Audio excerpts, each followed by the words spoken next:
Ako po si Miss Winnie at ito ang ating kwento. May mga bagay sa mundo na akala natin perpekto para hayaang manatili sa ating buhay. Ngunit kadalasan, nagiging dahilan pa ito ng pagkasawi at pagmulat sa maling akala. Magandang araw, Miss Winnie. Ako po si Carmela, 57 years old na taga Negros Oriental. Ang kwentong ibabahagi ko po sa inyo ay nangyari nung ako ay 21 anyos pa lamang, taong 1989, sa isang syudad din dito sa aming lugar. Sa kabila ng pagiging isang mahirap at simpleng babae, hindi ko akalain na makakatagpo ako ng lalaking kagaya ni Ken. Mayaman, matalino at gwapo. Para siyang karakter na pinilas mula sa isang fairy tale na libro.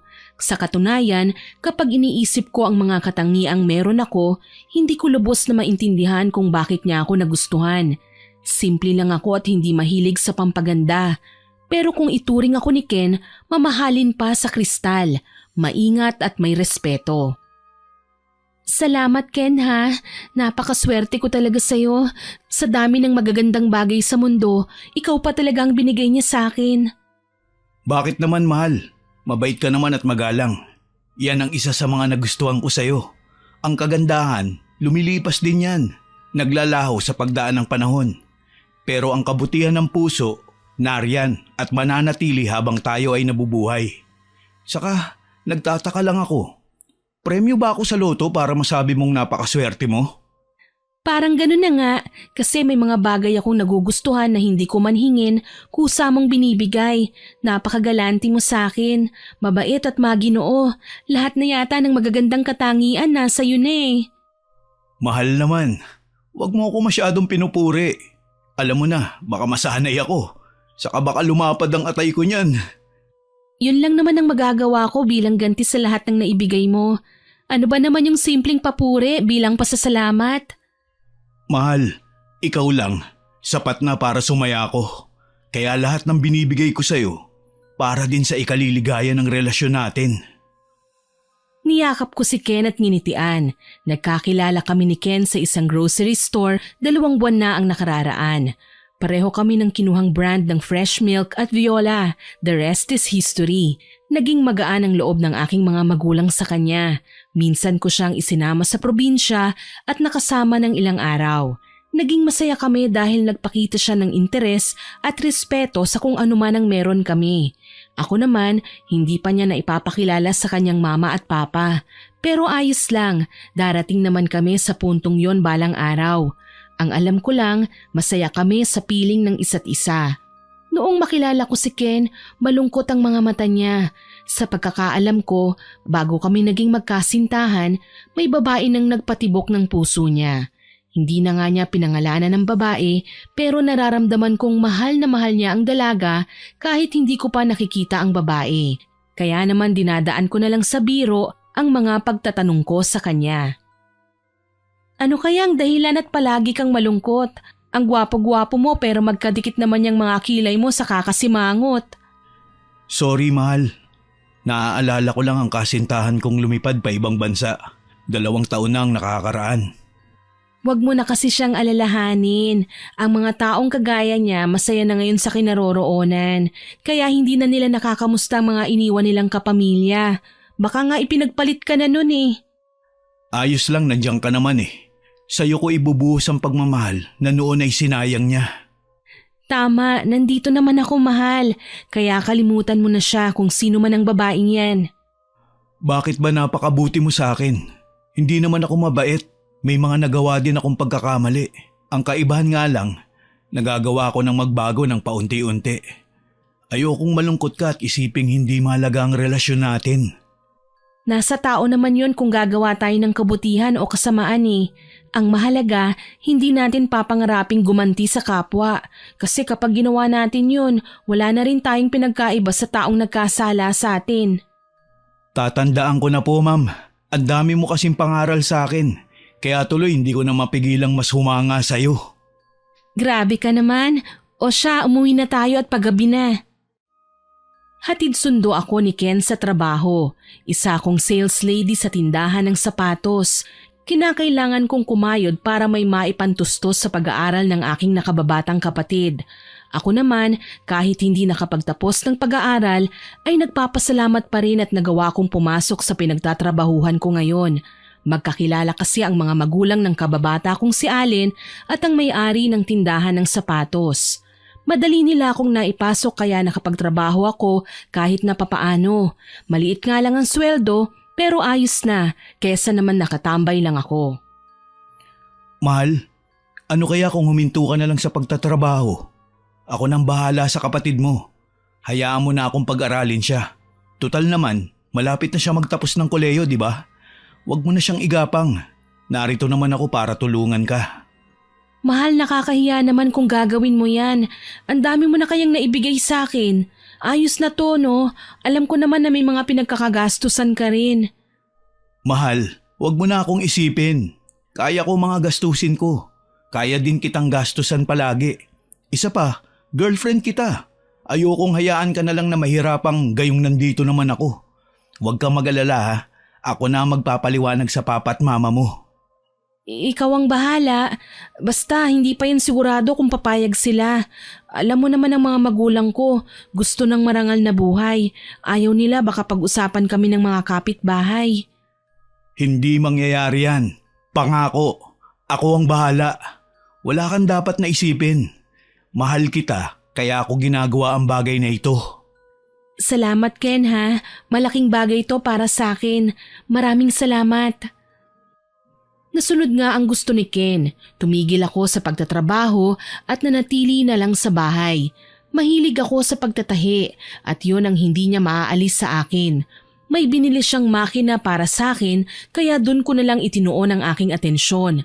Mas lalo pa akong tinratong prinsesa ng aking nobyo. Palagi niya akong binibilhan ng masasarap na pagkain, naggagandahang damit at kung anong luho na nais niyang maranasan ko. Tuloy kinikilig sa aming dalawa ang mga kadalagahan sa aming nayon. Nagmamalaki naman ako dahil sa swerteng natamo ko sa pakikipagrelasyon sa lalaki. Mas lalo ding naging malaya ang pagpunta ni Ken sa aming bahay. Minsan naiwan kaming dalawa, naganap ang mainit na tagpo na hindi namin makakalimutan. Mahal na mahal kita, Carmela. Mahal mo din ba ako? Higit pa sa buhay ko, Ken. Nakahanda akong ibigay ang lahat sa'yo. Alam mo naman yun, hindi ba? Isa pa wala akong ibang lalaking pag-aalaya ng buhay ko, kundi ikaw lang. Kung ganun, mapagbibigyan mo ba ako sa natatangi kong hiling? Minsan ko lang hihilingin sa'yo to. At yun ay dahil sa matinding pagmamahal ko sa'yo. Kahit ano pa yan, papayag ako. Basta makasama lang kita. Hindi ako papayag na mawala ka pa sa buhay ko, Ken. Mawala na ang lahat. Wag lang ang pagmamahal mo para sa akin. Pinasaya mo ko, Carmela. Ngayon, nakapagdesisyon na ako. Pakakasalan kita kahit saang simbahan mo gustuhin. Hindi naman ako mamahaling diamante para gawin mo yan. Masaya ako sa simpleng pagtitipon lang, Ken. Kahit sa kapilya lang namin, okay na ako. Ang importante, hindi na tayo maghihiwalay. Mangyayari din yan. Hayaan mo, babanggitin ko kina mama ang mga napag-usapan natin. Para naman maipakilala na kita sa kanila. Mas lalong nalunod sa tuwa ang puso ko dahil sa mga pinangako niya. Hindi na ako umangal nang yakapin niya ako ng mahigpit at mariing hinalikan sa labi. Nakapikit na gumanti ako sa bawat galaw ng kanyang bibig. Marupok ako at mabilis na tinabla ng init ng kanyang nakalalasing na halik. Ikinawit ko ang aking braso sa kanyang leeg at tuluyang nagpaubaya hanggang sa sabay naming marating ang tinatawag na langit dito sa ibabaw ng lupa. Mas lalo pang naging malambing sa akin si Ken pagkatapos ng nangyari sa amin. Ilang beses din yung naulit. Minsan nag-eeksperimento kami ng aking nobyo. Sa kama, sa sofa, sa kusina. Nakakahiya man aminin pero nakakalimutan ko kung nasan kami sa tuwing nalalasing ako sa kanyang mga halik. Hanggang sa lumipas ang ilang buwan at natuklasan kong hindi na ako dinatnan ng buwanang dalaw. Palagi na ring masama ang pakiramdam ko. Nasusuka sa kalagitnaan ng pagtatahi. Nahihilo sa hindi magustuhang klima at naduduwal. Minsan, napilitan akong magpahinga buong araw para lang makapagpahinga. Nang malaman ni Ken ang nangyayari sa akin, kaagad niya akong kinausap. Ilang araw ka nang matamlay at mukhang may sakit ah. Ano ba ang nangyayari sa'yo? Wala naman, mahal. Baka dahil lang sa init ng panahon kaya ako nagkakaganito. Magpakonsulta ka na lang kaya sa doktor. Natatakot ako, Ken. Baka… Natatakot ka na baka buntis ka? Bakit naman? Pananagutan naman kita.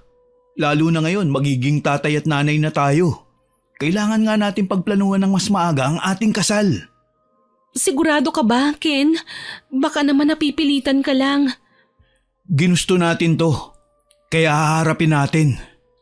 Sinabi mo yan, ha? Pangako, sa altar ang patutunguhan ng pagmamahala nating dalawa.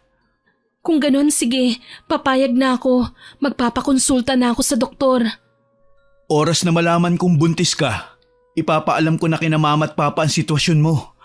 Alam kong hindi sila tatanggi, mahal. Umasa ako sa sinabi ni Ken, Miss Winnie.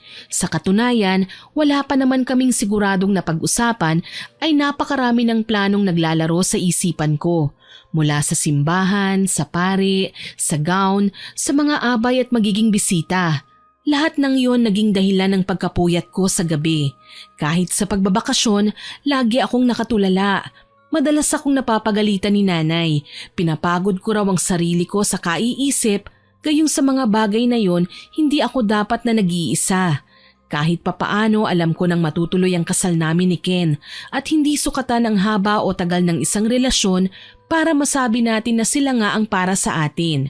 Kagaya ni Ken na kahit ilang buwan ko pa lang siyang kakilala, nakasisiguro na ako na siya na ang magiging asawa ko.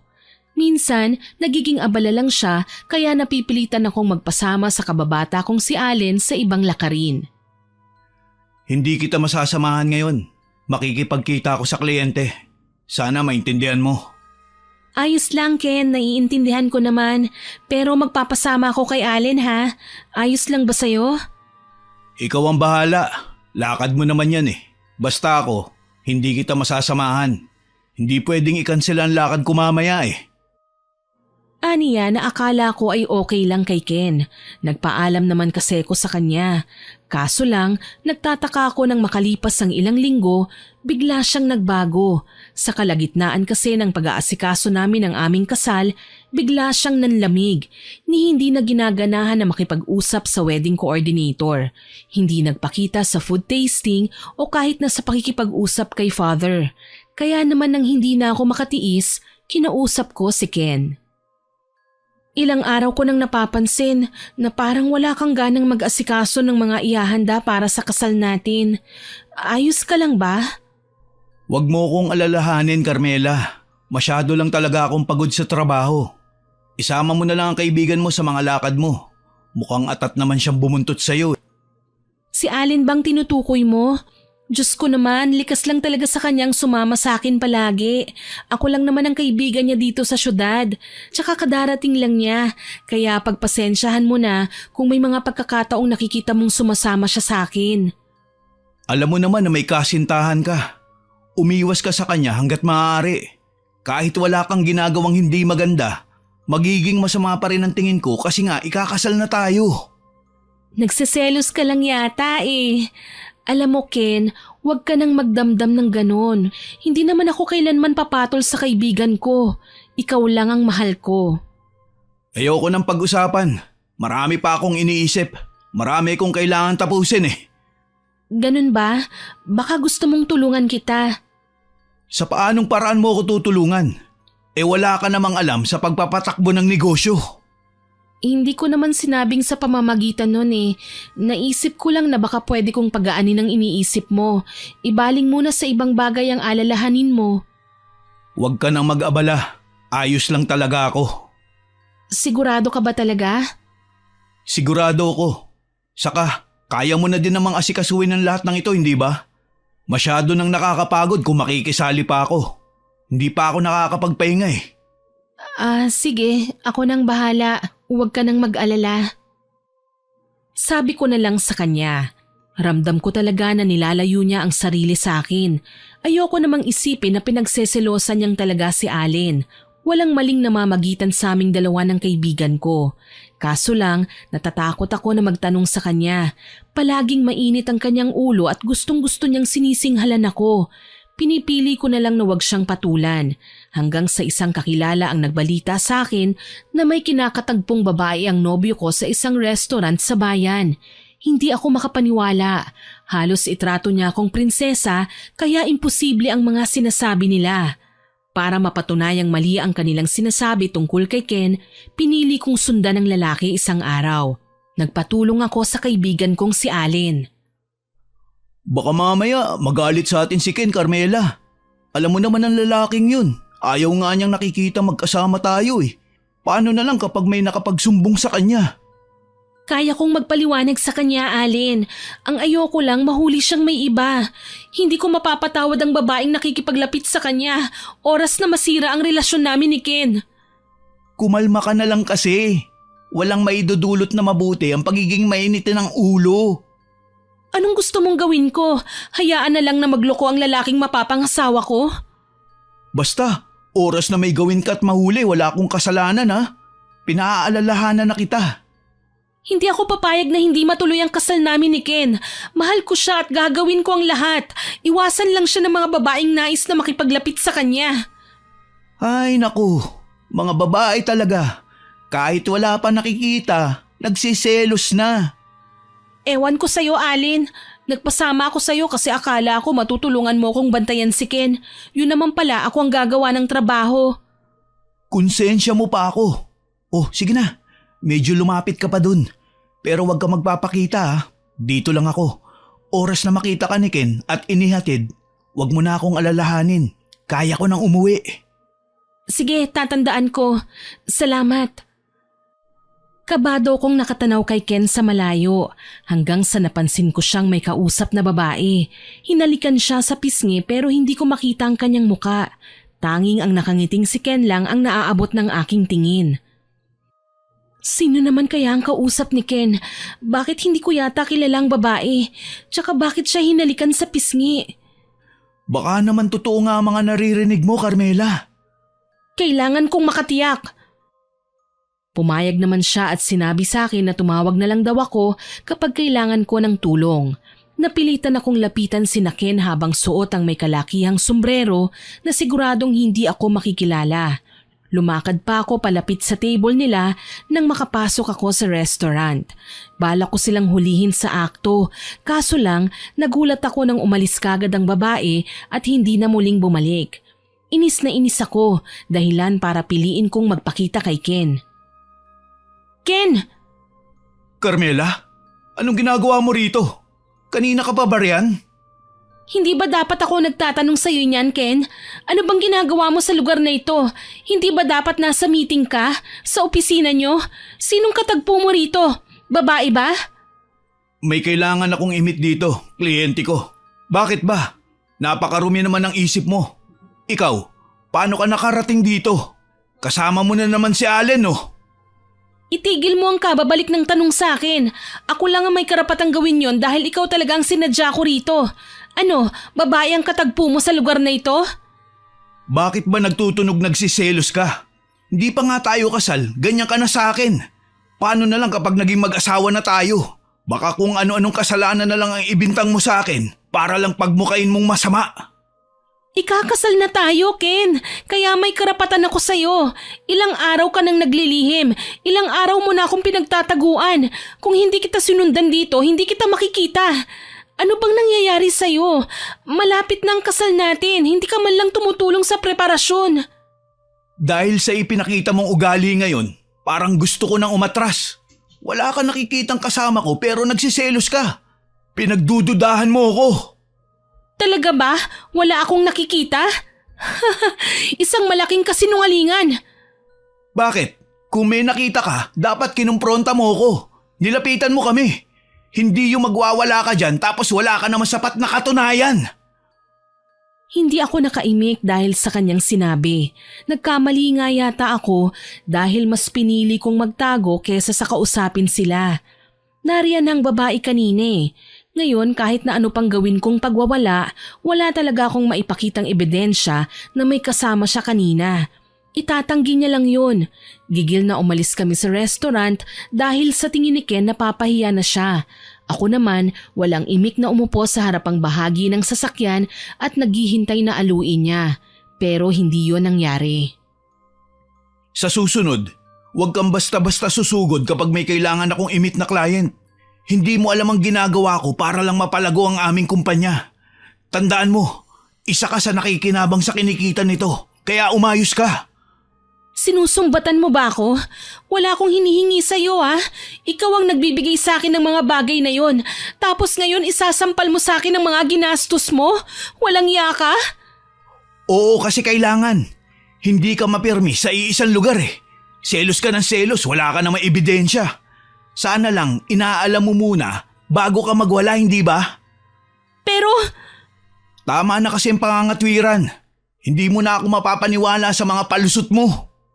Nakita kita May kasama kang babae. Hinalikan ka niya sa pisngi. Bakit ka nagpapahalik? Gawain ba ng matinong babae yon? At sa publiko pa talaga, kung saan maraming makakakita. Baka nga niloloko mo lang talaga ako. Hinalikan lang sa pisngi? Nanloloko na? Aba, kung wala rin lang basehan ng pagdududa mo, huwag ka na mag-aksaya ng emosyon. Mapapagod ka lang. Pero totoong nakita kita. Hindi ako bulag o sinungaling. Nasaan ang babae mo? Nasaan? Tumahimik ka na nga lang, pwede ba? Ang dami mong satsat, puro naman gawa-gawa. Hindi ako makapaniwala sa mga pinakawalan niyang salita. Paano niya nagagawang itanggi ang aking mga nakita? Gustuhin ko mang umangal, pinili ko na lang na wag magsalita. Baka mas lumaki pa ang issue kapag pinagpilitan ko pa ang nais kong isumbat sa kanya. Walang imik na inihatid niya ako sa aming bahay. Sinubukan kong pagaanin ang sitwasyon sa pagitan naming dalawa, ngunit nasira na yata ang mood niya. Hindi na siya tumuloy pa sa bahay. Talagang inihatid lang niya ako tsaka iniwan. Nalungkot ako sa ginawa niya, ngunit hindi ko ito nasabi kina nanay na nagkataong nasa tinutuluyan ko para dumalaw. Ayoko nang mag-alala sila, lalo na't umaasa ako na maaayos ang gusot na ito sa pagitan naming dalawa. Kinaumagahan, maaga akong nagpunta kina Ken. Hindi kasi ako nakatulog sa kaiisip sa kanya. Pagdating ko sa bahay nila, nadatnan kong may kausap sa telepono ang aking nobyo. Hindi niya napansin ang pagdating ko. Huwag kang mag-alala, babe. Uuwi ako kagad mamaya. Sasamahan kita sa party na pupuntahan mo. Sino kaya ang kausap ni Ken? Bakit babe ang tawag niya rito? Hindi na talaga maganda ang pakiramdam ko. Kailangan ko nang makumpronta sa akto si Ken bago pa niya itanggi ang mga narinig ko. Sige, basta ha. Mamaya na lang. Ibababa ko na tong telepono. Mahal kita. Ken, sino yung kausap mo? Mahal? Kanina ka pa ba riyan? Kanina pa at narinig ko ang lahat ng sinabi mo. Sabihin mo ngayon sa akin, sino ang kausap mo sa telepono? Bakit babe ang tawag mo sa kanya? Huwag mo akong matawag-tawag na mahal. Teka lang, bakit kung kumprontahin mo ko, tila ba malaki na ang kasalanan ko ha? Para lang sa pakikipag-usap ko sa telepono, nadidemonyo ka na naman? Bakit hindi ba? Ano, inosente ka? Itatanggi mo na naman ang lahat ng narinig ko? Ako ang gagawin mong masama. Ken naman, hindi pa tayo kinakasal, nagloloko ka na. Pwede lang Carmela ha, huwag mo na akong dramahan ngayon. Kailangan kong umalis, kaya umuwi ka na muna sa inyo at lubayan mo ako. Ano bang nangyayari sa'yo, Ken? Bakit ganyan ka magsalita? Pakiramdam ko nagbago ka na eh. May nagbago na sa ugali mo. Wala na akong panahon magpaliwanag. Basta may gagawin ako at wala ka ng pakialam kung ano yun. Nakakasawa ka, alam mo ba? Paulit-ulit na lang yung komprontasyon mong wala namang sapat na basehan. Ken! Umalis ka na. Huwag mong sisirain ang araw ko ngayon. Wala akong nagawa kung hindi ang manahimik matapos niya akong talikuran. Masamang-masama ang loob ko ng mga sandaling yun. Halos hindi ko na nga magawang lumakad ng maayos habang nag-aabang ng masasakyan pa uwi. Sa puko ang may kalakihan kong tiyan na pakiwari ko ay naaapektuhan din ng aking nadaramang kalungkutan. Mabuti na lang hindi nagtagal ang aking paghihintay. Pinara ko kagad ang pinakaunang sasakyan na napadaan sa harapan ko. Lumipas ang maghapon na walang naging balita sa aking kasintahan. Literal na tiniis niyang hindi kami magkausap buong araw. Hanggang sa tuluyan ng maggabi ay wala pa ring nangyayari. Nagpa siya akong mag-isip na naman ng ibang paraan para magkausap kaming dalawa. Kaya sa tulong ng isang kaibigan, nagawa kong magpahatid sa opisina kung saan nagtatrabaho ang lalaki. Kailangan ko siyang makausap ng masinsinan. Umaasa ako na haharapin niya ako at aaluin kagaya ng madalas niyang gawin. Kaso lang pagdating ko ron, hindi ako pinatuloy ng kanyang sekretarya. May mahalaga raw meeting si Ken at mamayang tanghali pa ang labas. Gaano ba kaimportante ang meeting na yun at talagang balak niya akong baliwalain? Sambit ko sa aking sarili. Ni hindi na niya ako inaksayahan pa ng oras para makita kahit natitiyak ko sa mga oras na yun ay tapos na ang meeting nila. Nagsimula ng umagos ang luha sa aking mga mata. Hindi na ako nagsayang pa ng oras. Agaran ko ng sinugod ang lalaki sa kanyang opisina. Nagulat ang ilang mga empleyado pero hindi nila ako napigilan. Kaagad akong pumasok sa loob at hinanap ko si Ken. Sa may banyo, may narinig akong mga yabag kaya marahas kong binuksan at naabutan si Ken na inaayos ang nagusot niyang damit maging ang mukha niyang nabahira ng lipstick. Ken, nasan ka? Kausapin mo ako! Carmela, ano bang ginagawa mo dito? Kahit hindi mo sabihin, alam kong niloloko mo ako. May ibang babae kang dinadala dito sa opisina mo. Ano, pangit ba akong kasama? Boring, ha? Bakit mo nagawa sa akin to? Bakit mo ba ako inaakusahan ng ganyan? Huwag kang gagawa dito ng iskandalo. Dapat ba matuwa ako sa ginagawa mo? Sinabi ko naman sa'yo na ako ang kakausap sa'yo. Talaga ba? Ikakasal na tayo, Ken. Pero bakit humantong tayo sa ganito? Ano ba talagang tinatago mo? Yung itsura mo, hindi ka mukhang nagtatrabaho. Wala kang pakialam kung anong gagawin ko. Kung sa tingin mo nahihirapan ka na sa sitwasyon natin, pwede kang umatras sa kasal. Masaya akong tatanggapin ang desisyon na yun. Bitiwan mo ako, Ken. Nasasaktan ako. Talaga?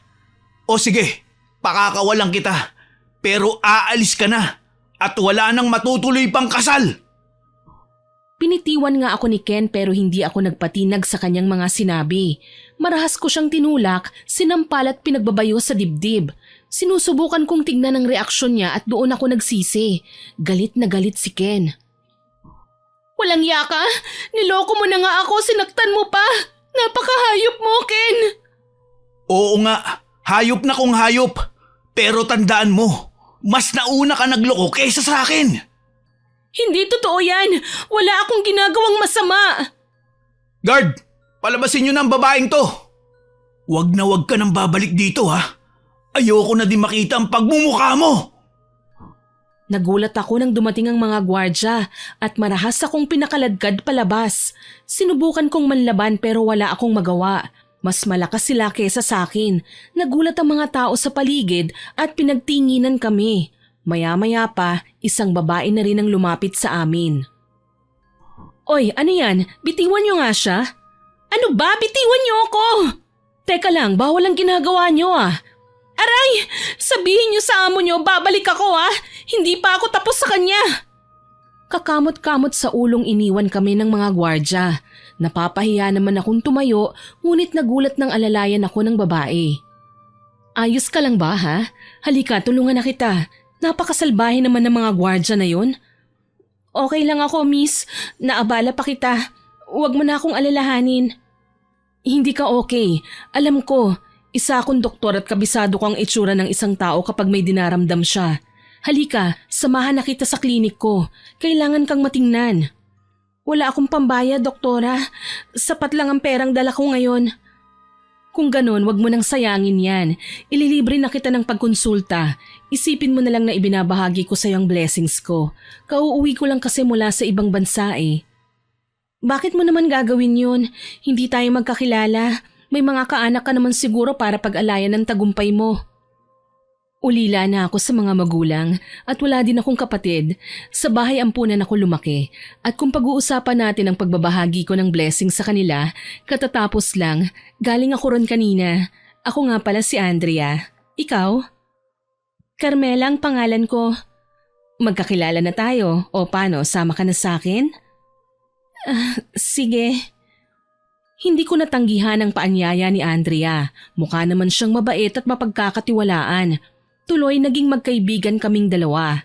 Madalas kaming magkita sa restaurant na gusto niyang palagi naming pinupuntahan. Siya ang nanlilibre sa akin ng pagkain. Dahil mabilis ko siyang nakapalagayan ng loob, nagawa kong ikwento ang aking mga karanasan sa pag-ibig. Hindi ko pa kinukonsidera na naghiwalay kami ni Ken lalo na't hindi pa kami nagkakausap pagkatapos ng nangyari. Gayunpaman, hindi sang-ayon si Andrea sa ginawa sa akin ng lalaki. Dapat hiwalayan mo ng lalaking yun. Magdudusa ka sa kanya. Ganyang hindi pa nga kayo kasal, nagagawa ka na niyang saktan? Hindi ko kaya Andrea. Iniisip ko pa lang na malalayo siya sa akin, parang mababaliw na ako sa labis na sama ng loob. Hindi ko magagawang iwan ng lalaking mahal ko. Pero sinasaktan ka niya. Huwag kang magpakamartir, Carmela. Karapatan nating igalang at mahalin. Alam mo dapat yun. Alam mo din na buntis ako, Andrea. Siguro kailangan ko siyang ilapit sa isang manggagayuma nang sa gayon manumbalik ang pagmamahal niya sa akin. Hindi ako papayag na abandonahin niya lang kami ng anak ko. Manggagayuma? Naniniwala ka ron? Hindi naman masamang sumubok, hindi ba? Hay nako, hindi ko alam. Basta kung ako ang nasa lugar mo, gagawin ko ang nararapat.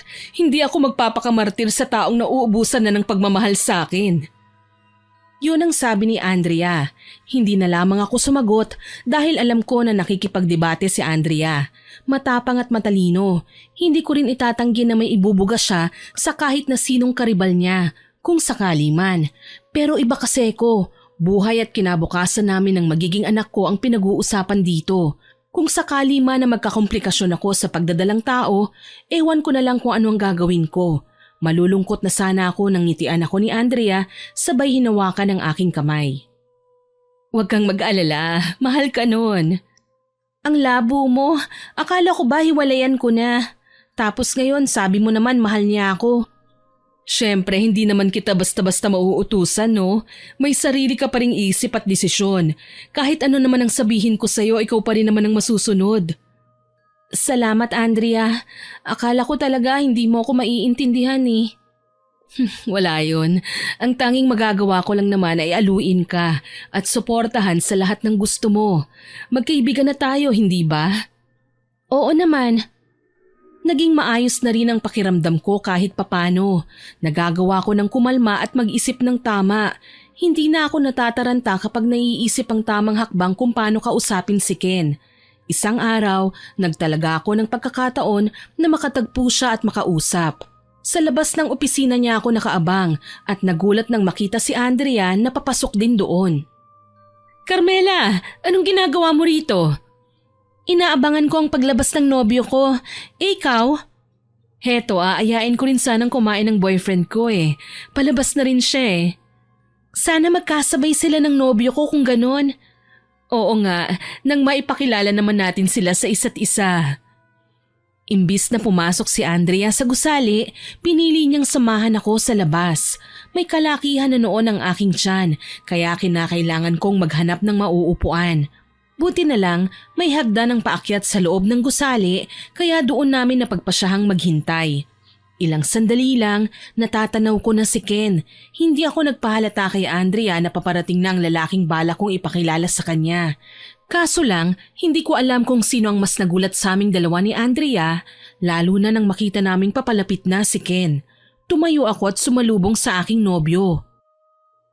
Ken! Carmela? Ang galing naman. Hindi na pala kita kailangang ipakilala sa boyfriend ko eh. Kilala mo na pala siya. Boyfriend mo? Oo, siya ang madalas na dinadalaw ko rito. Ken, anong ibig sabihin nito? Teka, may problema ba? Magpapaliwanag ako. Huy Carmela, anong problema? Bakit parang ang sama ng tingin niyo sa isa't isa? Andrea, si Ken, siya ang ama ng batang dinadala ko. Ano? Carmela, hindi ko alam. Halos mawasak ang mundo ko dahil sa aking mga nalaman. Hindi ko alam kung paano pa makikipag-usap ng matino kay Andrea. Lalo na at tila sumasama na ang tingin ko sa kanya. Para akong tinraidor, para akong sinaksak sa likuran ko. Umatras ako at tinangkang lumapit ni Andrea sa akin pero umiling ako. Dito na rin ako nagsimulang umiyak at nag-iskandalo. Hayop kayo! Lalo ka na, Andrea! Pinaglaruan niyo ako! Niloko niyo ako! Tumahimik ka, Carmela. Walang alam si Andrea sa nangyayaring ito. Wala siyang kasalanan. Wala? Talaga ba? Alam mo, pagod na akong intindihin ka, Ken. Matagal na kitang gustong kausapin. Malinawan man lang sa mga nangyayari sa pagitan natin. Pero ito pa ang malalaman ko. May pinalit ka na sa akin. Kaibigan ko pa. Carmela, hayaan mo na muna akong magsalita. Para saan pa? Tinuring kitang kaibigan, Andrea. Alam mong buntis ako. Bakit mo nagawa sa akin to? Labis ang aking hinagpis ng mga sandaling yon, ni hindi ko na pinansin kung hilam sa luha ang mga mata ko o kung nawala na sa ayos ang porma ko. Ang mahalaga sa akin, mailabas ang galit na nararamdaman ko dahil sa ginawa ng dalawang taong pinakamahalaga sa akin. Tumalikod ako para sana iwan sila pero humabol si Andrea.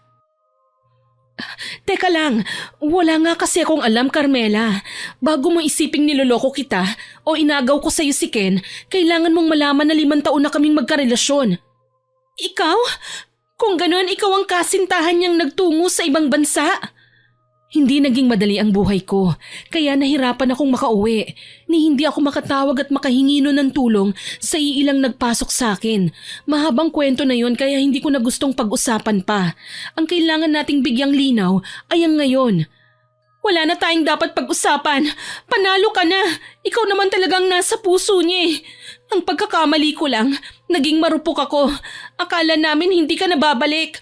Pero ngayon, ang taong akala kong magiging katuwang ko sa bigat ng mga problema ko, siya pang sisira sa relasyon namin ni Ken.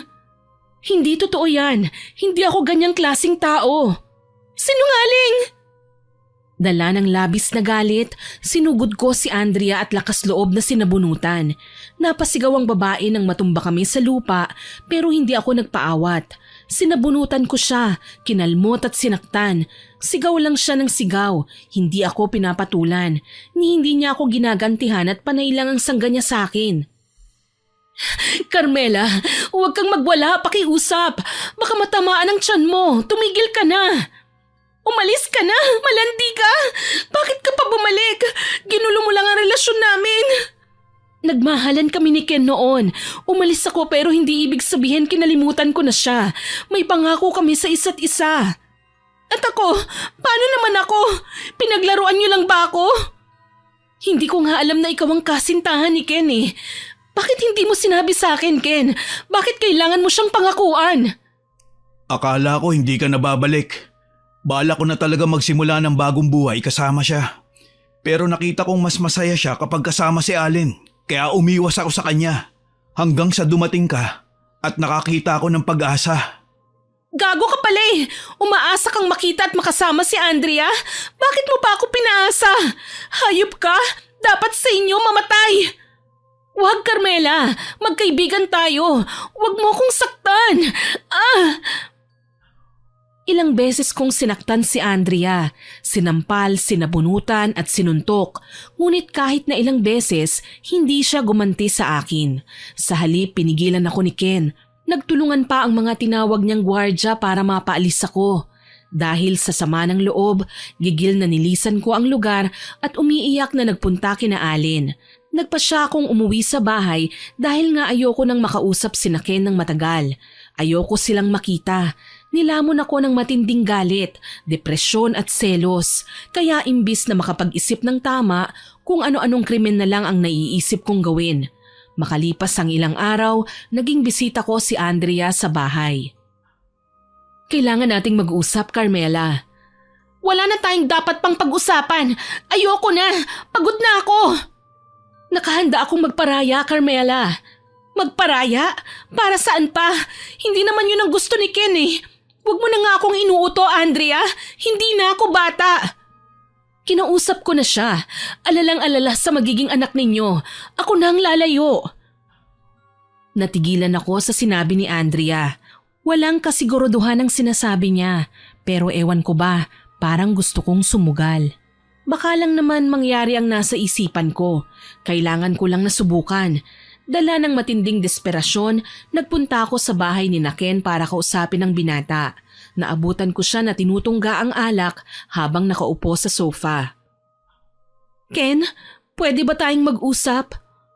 Oo, mas mabuti nga yung narito ka nang makausap kita ng masinsinan. Nagpunta ako rito para makiusap sa'yo. Ituloy na natin ang kasal. Maawa ka naman sa magiging anak natin. Hindi kita kayang pakasalan. Simulat sa pool, si Andrea na ang minahal ko. Siguro, nagustuhan lang kita nung una kasi mabait ka, magalang. Pero iba ang gusto sa mahal, Carmela. Paano naman ang mga pinagsamahan natin?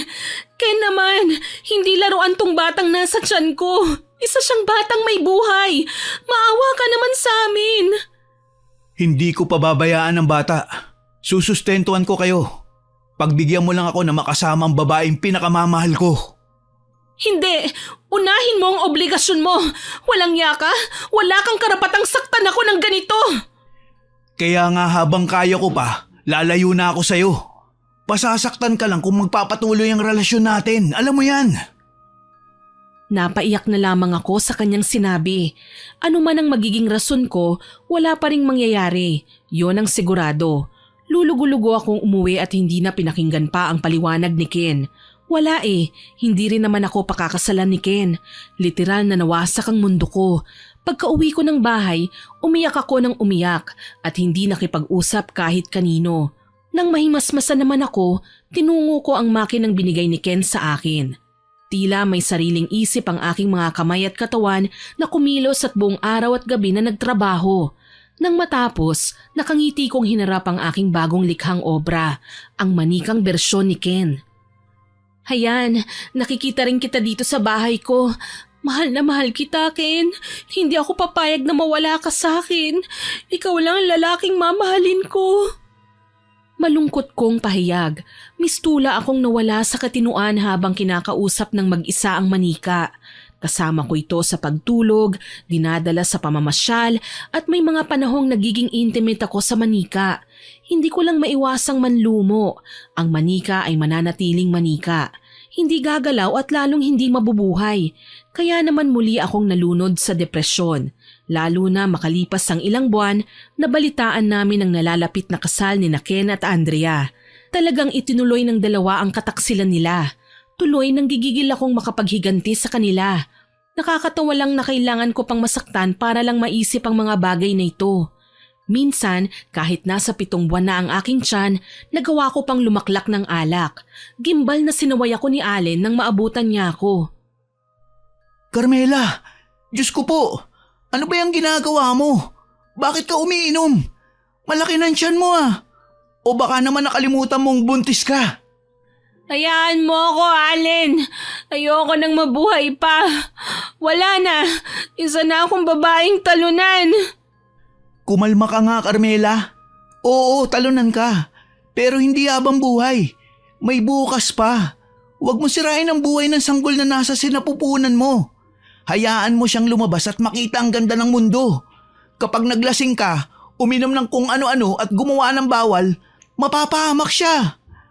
Ano pang silbi ng pagkakaroon ng anak kung hindi naman niya makikita ang tatay niya? Ha? At sa tingin mo magiging mabuti siyang ama? Tignan mo nga yan sarili mo. Pinaaasa ka lang niya. Ngayon lang kita nakita nagkakaganyan. Gumawa ka pa talaga ng manikang hawig niya Nahihibang ka na. Allen, ano nang gagawin ko? Ang mga magulang ko. Paano kapag nagalit sila? Ang mga taong umaasa na ikakasal nga ako. Ang mga kaanak namin. Isang malaking kahihiyan ang nangyayari sa akin ngayon. Sabihin natin sa kanila ang totoo. Hindi mo pwedeng itago sa kanila ang nangyayari sa'yo. Hindi na ako makapag-isip ng maayos. Tama ng pag-iyak. May solusyon pa tayo para dyan. Anong klaseng solusyon? Si Aling Flora.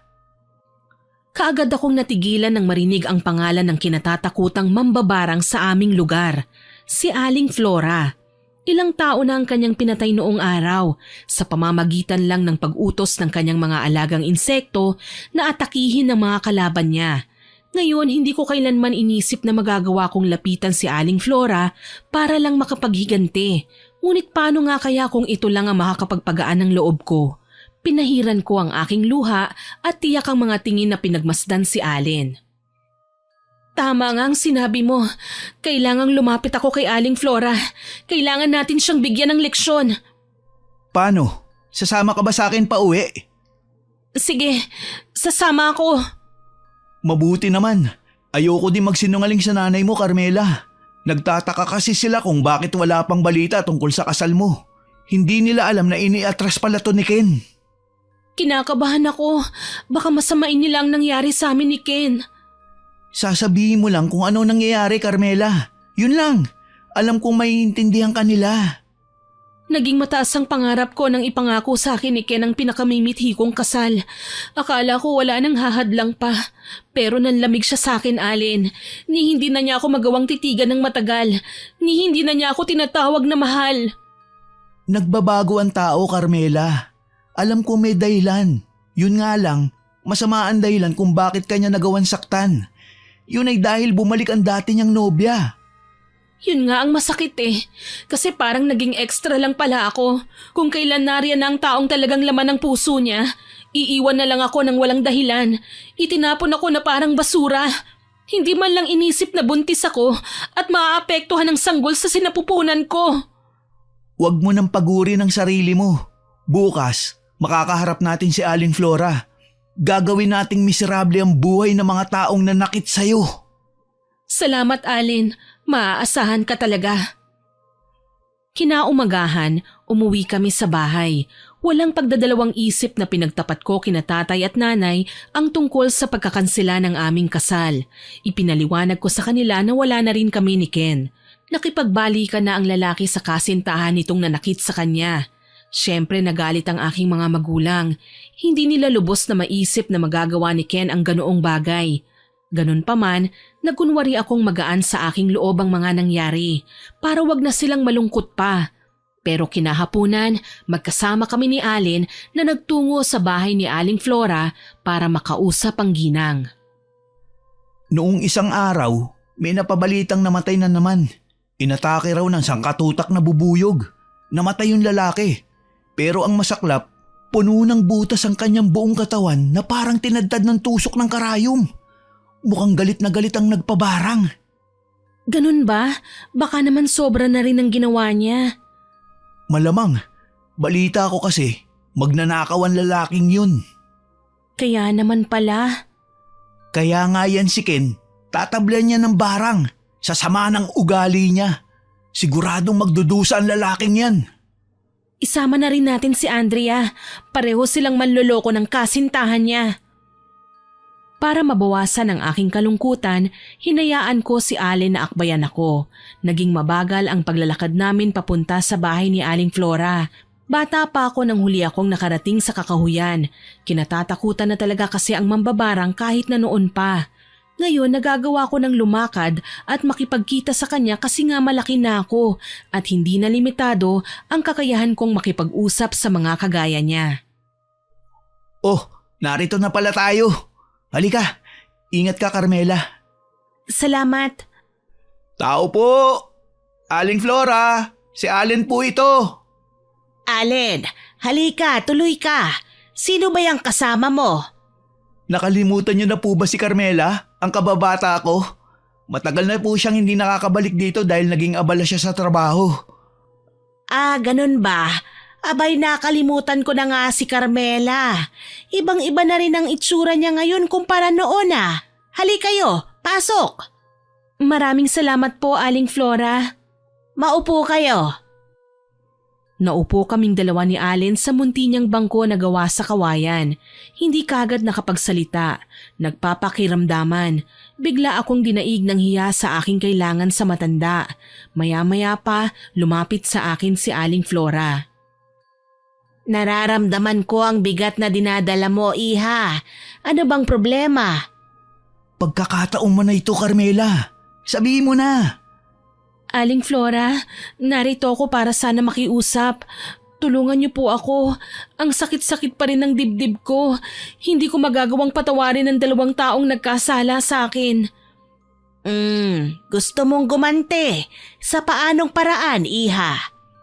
Sa pamamagitan ng itim na mahika, Aling Flora. Napansin kong napatingin sa akin si Aling Flora. Hindi makapaniwala. Lumingon-lingon pa siya sa paligid para makita kung may iba pang taong nakikinig sa usapan namin at saka nagsalita. Huwag ka nang magsalita ng kung ano-ano, Iha. Hindi ako isang mambabarang. Aling Flora, parang awa niyo na. Tulungan niyo naman po ako. Hindi ko kayang ipanganak ang sanggol na ito habang sila Ken at Andre ay nagsasaya.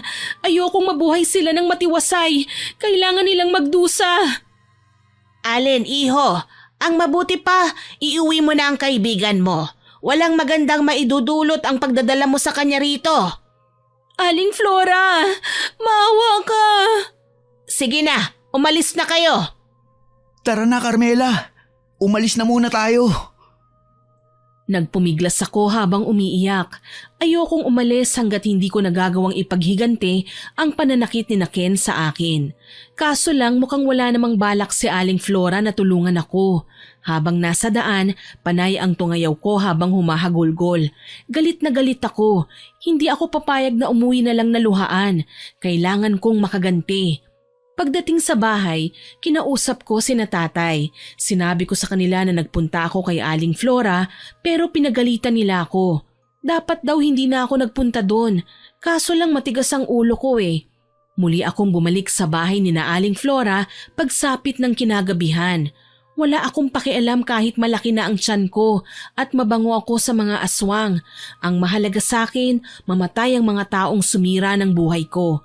Nakakailang katok lang ako ay pinagbuksan na ako ni Aling Flora.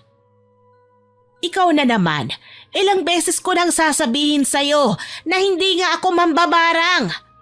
Huwag na po kayong tumanggi. Alam ko na po na isa kayong mambabarang.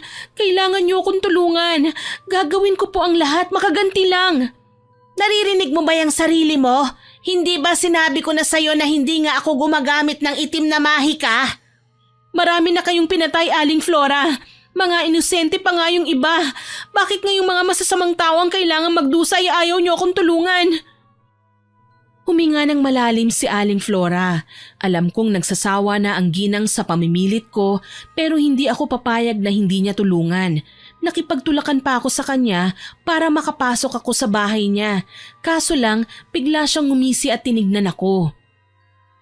Talagang mapilit ka, ha? Ano ba talagang eksaktong gusto mo? Ang makaganti, Aling Flora. Tulungan niyo naman ako. Wala akong pera, pero utusan niyo na po ako ng kahit na ano at susundin ko. Kung ganon, pagbibigyan kita. Kailangan mong lumabas ngayon at ipain ang sarili mo sa aswang. Nahihibang na ba kayo? Paano pa ako makakaganti sa kanila kung patay na ako? Akala ko ba gagawin mo ang lahat, Wala akong nagawa kundi sundin ang sinasabi ng matanda. Lumabas ako at nanatili sa madilim, malamig at tahimik na bakuran. Maya-maya lang, nakarinig na ako ng mga huni ng aswang. Tila ba tinutugon ang pagpapapansin ko sa kanila. Napahawak ako sa aking tiyan nang maramdaman kong gumalaw ang sanggol sa aking sinapupunan. Kapit ka lang, anak. Hindi ko hahayaang masaktan ka. Sambit ko. Nagsisimula na akong pagpawisan ng malapot. Ang mga paa ko ay tila ba nawawalan na ng lakas dahil sa labis na takot. Ang aking mga kamay ay nananatiling sapo ang aking tiyan. Tagaktak na ang pawis sa aking buong muka nang marinig ang mahinang ungol mula sa kakahuyan. Sigurado ko, aswang na nga ang nasa bandang yun. Naging marahas ang paglingon-lingon ko sa paligid. Ilang sandali pa, may narinig akong ungol ng baboy na papalabas sa kakahuyan at mukhang balak lumapit sa akin. Sinagian ako ng sobrang takot. Hindi ko malaman kung tatakbo ba o mananatiling nakatayo dahil nga naunahan na ako ng kilabot. Ewan ko ba, pati bibig ko hindi ko na magawang makapagsalita. Bago pa man makasampa sa bakod ang malaking itim na baboy, lumabas si Aling Flora sa bahay at siyang humarap sa nilalang na dapat sana ay lalapit sa akin. Ni hindi ko na nagawang umatras nang marinig ang pagsasalita niya ng mga katagang siya lang ang nakakaintindi. Kasabay ang pagsaboy ng kung ano sa aswang. Pagkatapos, hinawakan niya ako at marahas na hinila. Halika na! Pumasok na tayo bago pa sumugod ang aswang na yan! Akala ko talaga ipapapatay niyo na ako sa aswang eh. Bakit niyo nagawa yun? Sinusubok ko lang ang katatagan mo. Ang paghingi kasi ng tulong sa itim na mahika ay isang tiyak at matibay na desisyon. Hindi kailanman pinagsisisihan o babaliwalain. Kung ganun, talagang isa nga kayong mambabarang. Bakit kailangan niyo pa akong lokohin kanina? Hindi kita niloloko. Binibigyan lang kita ng pagkakataon na mag-isip pa ng ibang paraan para masolusyonan ang problema mo. Ang pambabarang ay isang bagay na wala nang bawian. Oras na gumamit tayo nito, mananatili ng bulok ang ating kaluluwa. Kahit malusaw pa ang kaluluwa ko, tatanggapin ko. Ang mahalaga, maging malas lang sila, Aling Flora. Pakiusap, tulungan niyo ako. Di sige, tutulungan kita. Pero sa isang kondisyon, kailangan mong makipaglapit ulit sa kanila. Kailangan mong magpanggap na ayos lang sa iyo ang lahat. Mas magandang ganti ito dahil makokontrol natin sila kahit ayaw nila. Napaisip ako sa sinabi ni Aling Flora. May punto ang ginang. Mas makakatulong sa amin kung magpapanggap ako para makita ko ang kanilang pagdurusa. Kaya naman dahan-dahan na kumurba ang mga ngiti sa aking labi. Ngayon, matitikman na nila ang sakit na dinulot nila sa akin. Kinabukasan, bumiyahe ako pauwi sa tinutuluyan ko. Kinuha ko lang ang iilang mahalagang gamit ko at ang mga bagay na gagamitin ni Aling Flora. Dumaan na rin ako sa bahay ni Ken at naabutan sila ni Andrea na nagtatawanan. Masaya at mukhang walang problema. Si Andrea ang unang nakapansin sa akin. Carmela, napasyal ka. Pasensya na kung naistorbo ko kayo. Malaki na ang tiyan mo ah. 1 buwan na lang manganganak na ako. Carmela, humihingi sana ako ng pasensya kung hindi man lang kita napuntahan. Hindi ko kasi alam kung ano ang sasabihin ko eh. Natatakot ako na baka masamain mo ang mga naging desisyon namin. Sana maintindihan mo na ginagawa lang namin to dahil mahal namin ang isa't isa. Ayos lang, naiintindihan ko naman kayo eh. Sino ba naman ako para kumontra? Una kayong nagmahalan kesa sa ating dalawa. Hindi ko maaatim na sirain ang relasyon nyo kagaya ng ginawa ni Andrea sa ating dalawa, Ken. Hindi ka naman namin pababayaan eh. Kami ang gagastos sa lahat ng pangangailangan mo sa ospital. Gagawin namin ang lahat maging malusog ka lang at ang baby. Nagpunta ako rito dahil nais ko ring humingi ng pasensya. Huwag nyo na akong alalahanin pa. Magiging okay lang ako. Sana hindi man maging maganda ang turingan nating tatlo, maging masaya kayo at magkaibigan tayo. Wika ko sa kanila na ikinaiyak ni Andrea pero lihim akong nakaismid. Wala akong amor sa babae kahit pa lumuha ito. Tutal naman, nasimulan ko na ang pagpapanggap, lulubusin ko na lang. Kinaibigan ko pa silang muli at hinayaan ako na asikasuhin nila. Nang makauwi ako sa amin sa probinsya, dumiretso ako sa bahay ni na Aling Flora. Tuwang-tuwa ang ginang nang umuwi ako at kaagad na binanggit ang mga bagay na kailangan naming gawin. Nagawa ko na po ang inutos nyo. Nakipagkaibigan akong muli kina Ken at Andrea. Ngayon kahit ano pang gawin nila, hindi na sila magdududa sa akin. Magaling! Mabuti kung ganon. May dala ka bang gamit nila na pwede kong salinan ng sumpa? Inabot ko sa kanya ang ginawa kong manika na kahawig ni Ken. Sa parte naman ni Andrea, iniabot ko kay Aling Flora ang suklay na madalas niyang ginagamit. Ayos na po bang mga ito? Oo, ayos ng mga ito. Hala, bumalik ka na sa inyo. Ako na ang bahala sa mga ito. Malalaman mo na ginagawa ko ng aking trabaho kapag nakatanggap ka na ng balita. Maraming salamat, Aling Flora. Umuwi ako kagad ng bahay matapos ang pag-uusap naming yun. Hindi na rin ako naghintay pa ng balita. Kusa akong nagpaalam sa aking mga magulang na babalik na sa syudad. Kahit may kalakihan na ang aking tiyan, hindi ako nang hinayang na bumalik kina Ken. Sa pagkakataong ito, hindi na sila nagkikita ni Andrea dahil na rin sa pamahiin ng mga nakatatanda bago ikasal ang 2 taong nagmamahalan. Kailangan nilang sumunod sa kaugalian para manatiling maayos at matiwasay ang pinakamahalagang okasyon sa buhay nila. Una kong pinuntahan si Ken. Nagulat ako nang makitang mukhang may sakit ang lalaki. nakaratay sa kama at nakatalukbong. Ang sabi, may tigdas daw ang binata pero ayaw kong maniwala. Pinilit kong lumapit nang malaman ko kung yun na ba ang barang na nilapit ko kay Aling Flora. Anong nangyari sa'yo? Hindi ko alam eh. Pero huwag kang lalapit ha, Carmela. Baka mahawaan ka. Makakasama sa'yo at sa baby. Sige, lalayo na ako. Paano ang kasal niyo? Itutuloy pa din namin kahit ano mangyari. Kahit na may sakit ako, darating ako sa simbahan. Nainis ako sa kanyang sinabi. Hindi ako makapaniwala na kahit may sakit na si Ken, talagang gagawin niya ang lahat makaisang dibdib lang si Andrea. Maya-maya pa, nagpaalam na ako sa kanya. Si Andrea naman ang pinuntahan ko. Sa bungad pa lang ng bahay niya, naririnig ko na ang kanyang sigaw. Nagmamadali naman akong pumasok at nakita siyang umiiyak habang kinikilabutan. Anong nangyari sa mukha ko? Na paano yan, Andrea? Bumili lang naman ako ng bagong produktong pampaganda sa merkado. Pinahid ko sa mukha ko. Hindi ko akalain na ganito pala ang mangyayari sa akin. Diyos ko, para kang naaagnas na buhay. Hindi ako papayag na ganito ang mangyari sa akin. Paano na ang kasal niyo? Kahit na anong mangyari, itutuloy namin ang aming kasal. Talagang hindi rin nagpatinag si Andrea. Nagmuka akong kontrabida sa pagmamahala ng dalawa pero hindi pa rin ako nagpadaig. Talagang minatsyagan ko silang dalawa hanggang sa mas lumala ang kanilang kalagayan. Sa tulong ng kanilang mga pamilya at ng matibay nilang pagmamahalan, naisagawa ang kanilang kasal.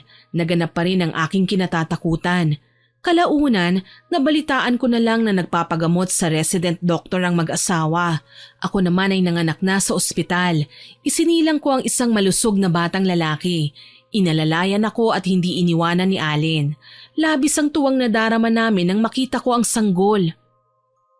Napakagwapo mo, anak. Nagmana ka sa tatay mo. Yun nga lang, kailangan mong mabuhay ng walang ama na tayong dalawa lang dahil may iba ng asawa ang ama mo. Huwag mo nang isipin yun, Carmela. Magiging maayos din ang lahat, pangako. Alam kong mahihirapan ka sa ngayon. Pero darating ang araw na magiging madali na ang paglusot mo sa kasasadlakan mong pagsubok. Magtiwala ka lang. Salamat, Allen. Hindi mo ako pinabayaan. Oo naman. Kaibigan kita. Matalik pa. Kaya asahan mo ko na nasa tabi mo palagi. At asahan mo rin na ikaw ang magiging ninong ng anak ko. Paano si Ken at Andrea? Hindi ko pa alam eh. Kailangan ko pa silang pakiramdaman. Kung ganun, hahayaan na muna kita. Basta makalipas ang ilang araw, dalawin mo lang sila nang malaman mo ang kanilang sitwasyon, Carmela. Hindi naman kailangang habang buhay kang naghihigante. May anak ka na. Siya na lang ang asikasuhin mo. Tumango ako sa naging pag-uusap namin ng aking kaibigan. Kaso lang, sandali akong nagkaproblema nang wala akong maipambayad sa ospital. Sakto naman na nakilala ko ang kaibigan na doktor ni Ken at tinulungan akong ayusin ang lahat. Nakalabas ako ng ospital nang walang problema dahil kahit may sakit si Ken ay tinupad niya ang pangako niya na siya ang bahala sa panganganak ko. Kasabay ng pagpapanganak ko ay ang paglala ng kalagayan ni na Andrea at Ken. Ang mga animoy tigdas na tumubo sa katawan ni Ken ay lumaki, kumapal at kumakati. Ayon pa sa lalaki, mas lalong naging triple ang dami ng mga ito. Normal naman ang aking naging panganganak, pero mas naging kalbaryo ang buhay ng mag-asawa. Minsan, dinalaw ko sila at dinala ko ang bata. Nabaghan ako nang makita ang kanilang kalagayan. Gusto ko lang na gumanti sa kanila, pero bakit parang nagsisisi ako? Kumusta na kayo, Andrea? Heto, buhay pa ngunit naaagnas na. Hindi ko nga alam kung ano ang nangyayari sa amin eh. Siguro ito ang karma namin sa nagawa namin sa'yo. Pinili naming isakripisyo ang pagbubuntis mo para lang maikasal kami. Naging masama kami sa'yo, Carmela.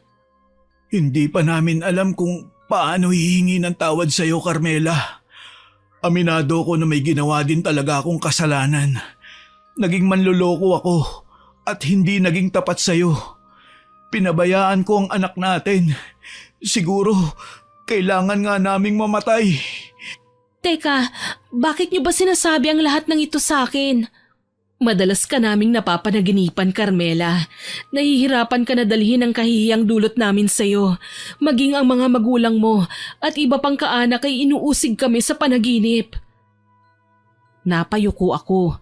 Ewan ko ba, sa nakikita kong sitwasyon nila ngayon, parang nakukonsensya ako. Parang hindi ko na kayang ipagpatuloy ang aking paghihiganti. Nagmistulang anghel ang batang iniluwal ko para magbigay ng liwanag sa aking tatahaking landas.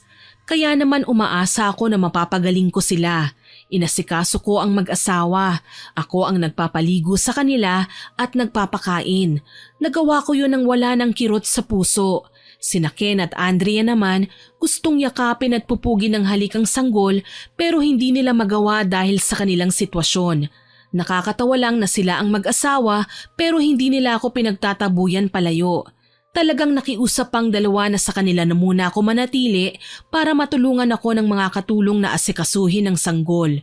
Ipinaalam ko kay Allen ang lahat ng galawan ko at may mga panahong maski siya dumadalaw sa amin. Hindi nga lang nagtatagal dahil may trabaho siya. Minsan, nilagnat ang anak ko at nahirapan ako sa pabangon-bangon ng ilang beses. Hindi ko alam na maging sina Andrea at Ken pala ay nagigising din pero hanggang sa pagtingin lang sila dahil mas lalong nagsugat ang kanilang mga katawan.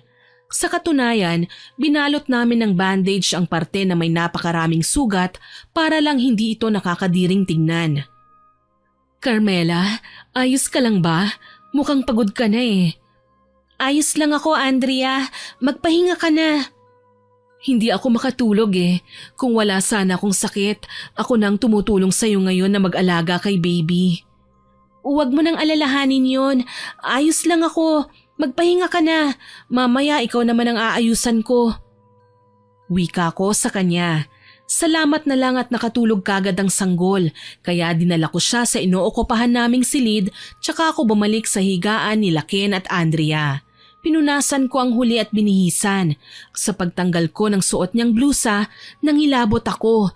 Mamasa-masa ang sugat sa likod ni Andrea pero may gumagalaw sa loob. Dala ng kuryosidad, nagpa siya kong suriin yon. Kumuha ko ng tiyani at ginamit sa kung anong puting bagay na yon na parang kitikiting nais na lumabas. Isang kulay puting uod. Yung nakikita ko sa mga nasirang pagkain. Akala ko matatanggal ko siya ng buo pero hindi. May karugtong ang uod. Isang napakahabang buhok na sa tingin ko ay nasa 5 hibla. Sa bawat paghila ko noon, naglalabasan ng mas maraming dugo at may halong nana. Nagrereklamo naman si Andrea na makatiraw ang ginagawa ko. Nang muli kong tignan ang kanyang likod, sa bawat butas ng sugat niya ay may nagnanais na namang lumabas. Parang nagsilbing panggising lang ang ginawa ko sa kanila. Sa labis kong pandidiri, binuhusan ko ng alkohol ang kanyang likod. Nagulat ako dahil hindi man lang umaray si Andrea. Mangiyak-ngiyak na tinakpan ko ang kanyang balat tsaka nagtatakbo sa kabilang kwarto. At doon ako nagsuka. Hindi ko na kaya. Kailangan matigil na ito. Carmela, ayos ka lang ba? Bakit ka tumakbo? Nangangamoy bang likod ko? Pasensya na ha, hindi ko kasi pinalagyan ng bandage dun sa kasambahay dahil nainitan ako eh.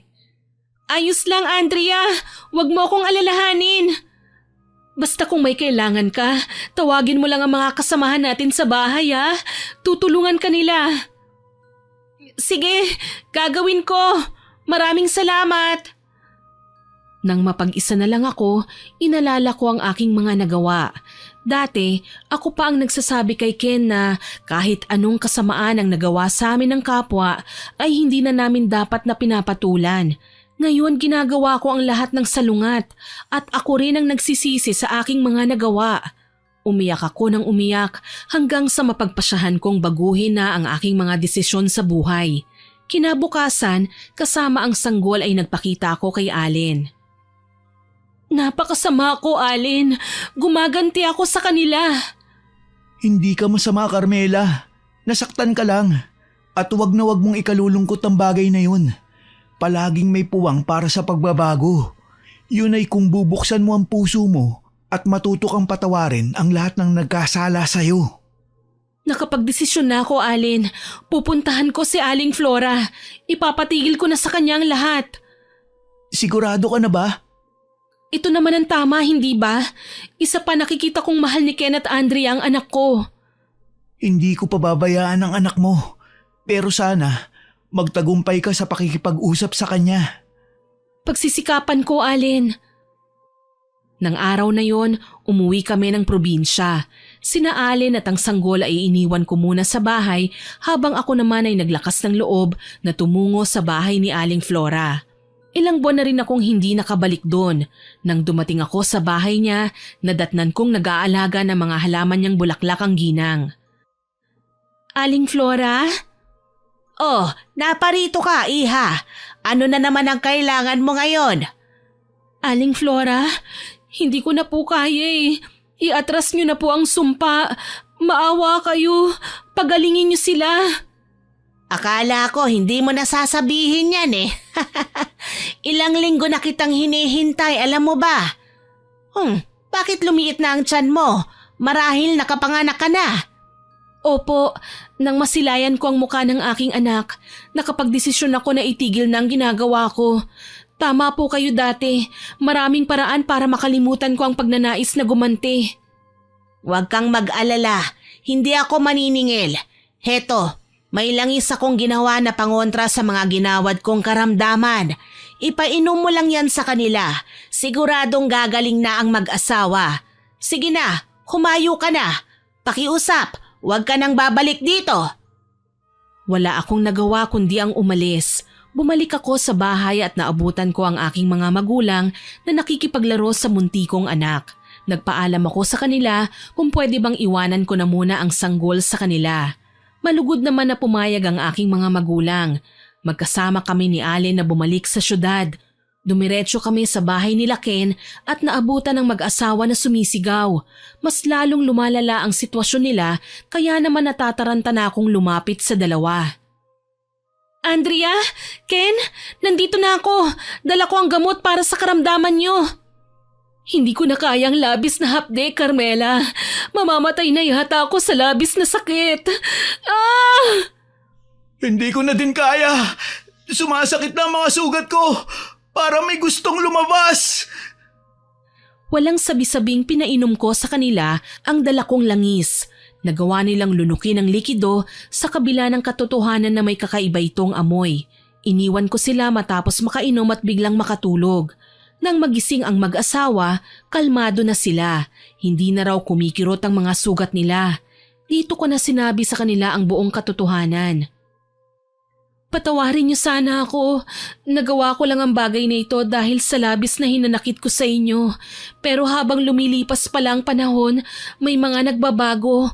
Kumukupas din pala ang galit. Naglalaho. Ako ang nagpabarang sa inyo kaya kayo nagkasakit ng hindi gumagaling. Patawad, Andrea. Kahit nalaman namin ngayon ang totoo, hindi ko magawang magalit sa iyo, Carmela. May kasalanan din naman kasi kami. Naging bingi kami sa mga pagmamakaawa mo, sa mga pakiusap mo. Sana mapatawad mo rin kami. Hindi namin ginusto na saktan ka. Ako ang may kasalanan nito. Ginawa kong komplikado ang lahat. Patawarin mo ko, Carmela. Patawarin niyo ako ng anak natin. Kalimutan na natin ang masamang bangungot na ito, Ken. Tinatanggap ko nang hindi tayo ang para sa isa't isa. Tutal naman mabuting babae si Andrea. Mas karapat dapat siya sa'yo kesa sa akin. Tuluyan na nga kaming nagkaayos na tatlo. Naging mabuti ang aming samahan at gumaling din ang kanilang mga karamdaman. Tinulungan nga ako nila Ken at Andrea hanggang sa makabangon ako at magkaroon ng maayos na buhay. Naging isa akong empleyado sa kumpanya ni Ken at maayos na sumasahod buwan-buwan.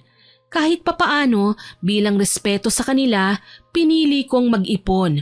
Nang makita kong sapat na ang ipon ko para sa puhunan, tumigil ako sa pagtatrabaho at umuwi ng probinsya. Dito na ako nanirahan kasama ang aking anak. Ang perang naipon ko ay ginawa kong puhunan para sa munti kong negosyo na kahit papaano maayos naman ang naging takbo. Naging katulong ko si Allen at ang aking mga magulang. May mga panahon naman na dumadalaw sa amin sina Andrea at Ken. Dito ko tunay na nakamit ang katiwasayan at kapatawaran. Sa ngayon nandito pa rin po ako sa probinsya. May sariling pamilya na ang anak ko sa edad na 36. Nagbabalitaan pa rin kami nila Andrea na kahit nasa Amerika na sa ngayon ay hindi naging hadlang ang distansya para lang magkausap kami sa tulong ng mga makabagong teknolohiya. Hanggang dito na lamang po. More power po sa inyong channel at God bless. Naway nagustuhan nyo ang aking ibinahaging kwento